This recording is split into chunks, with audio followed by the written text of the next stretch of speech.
So when we're exposed to someone else's trauma, we can experience vicarious trauma. That's when we hear or witness or engage in the traumatic experience of others, and we respond as if it's happening to us. I know we've spent ages talking about what is trauma, and we're not alone, because I think the experts also spend a long time discussing what is trauma, what's the definition for trauma. And actually, I think a really nice way to start is to look at what does it mean? Mm-hmm. So it comes from the Greek, and it means wound, and it could be an emotional and a physical wound.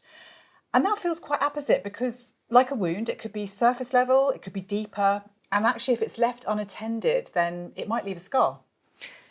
And actually, people are often surprised to know that trauma, it's not about the objective event or experience. It's about how we feel, what's happening inside us as we're experiencing that, and in the direct aftermath. Mm. And the event or experience isn't limited to a catastrophic event. Trauma can arise from an experience that overwhelms our capacity to cope. So that could be one-off acute event, it could be a series of events, or it could be exposure to an ongoing environment or relational dynamic. And that reminds me of the case that I'll never forget. Everyone's got a case that they're never going to forget.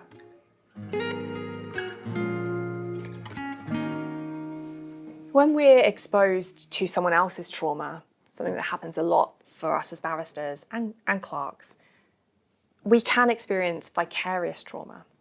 And what do we mean by that? Well, that's when we hear or witness or engage in the traumatic experience of others, and we respond as if it's happening to us. Yeah, so that could be reading that distressing witness statement, or it could be when your client shows you your phone and you watch some horrific footage on it. Or it can even be actually sitting in the conference room with your client and they're telling you about their traumatic experience. And one of the things that really helped me with this was to understand why it was happening. To understand that it's because we have mirror neurons and they are picking up on the signals of distress and they're mirroring it. It's how our biology works. It's how we're wired. And actually that happens even if we're watching a tense scene in a film. Our bodies might respond as if it's happening to us then. So, our hearts will race, or we might get dread in the pit of our stomachs, our hands might become clammy. And that part in that film could be made up. And I realised actually, looking back on my practice as a family law barrister, that I was mirroring the nervous systems of my clients all the time. And there was so much trauma in family law. So some days, or in fact many days, my nervous system would be going through quite a workout, going to quite heightened angsty states, to really difficult sort of shutdown responses, wanting to withdraw, sometimes not really wanting to leave my bed in the mornings.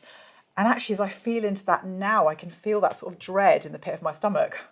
Yeah, and as you were speaking, I was feeling that sort of that from that real high to that real low, and just how intense that is. And what we know now is that we can tune into our nervous systems. And when we do that, we start to be able to choose. We can choose whether we follow our clients into their distress or whether we steady ourselves so that we're not blown off course.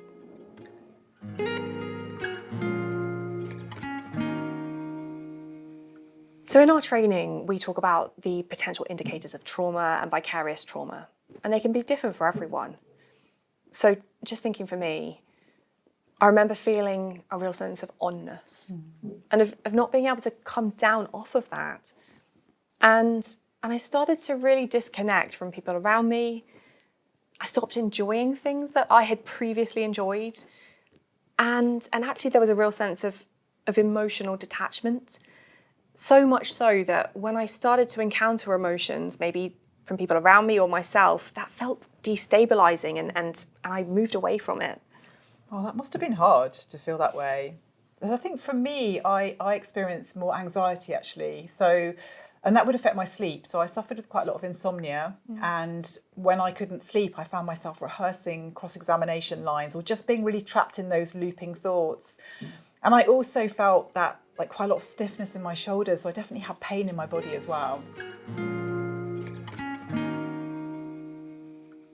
And when it's not clear whether trauma is present or not, it's really important that we don't diagnose.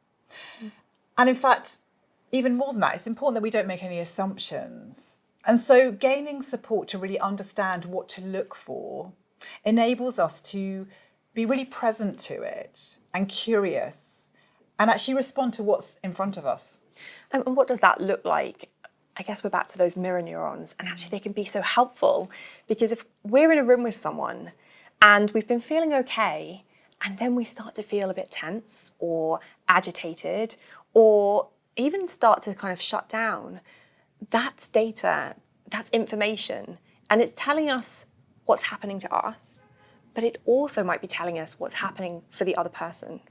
Yeah, you could almost describe that as sort of strategic empathy, because you're kind of tuning in on a different level there. You're tuning into the nervous system for information, and that can really help with the way that you respond to someone. It can really help with that connection and trust building. And talking about connection and trust, when someone is talking about their trauma, maybe they are really upset, maybe they're crying, maybe they're really angry, how we respond in those moments matters deeply.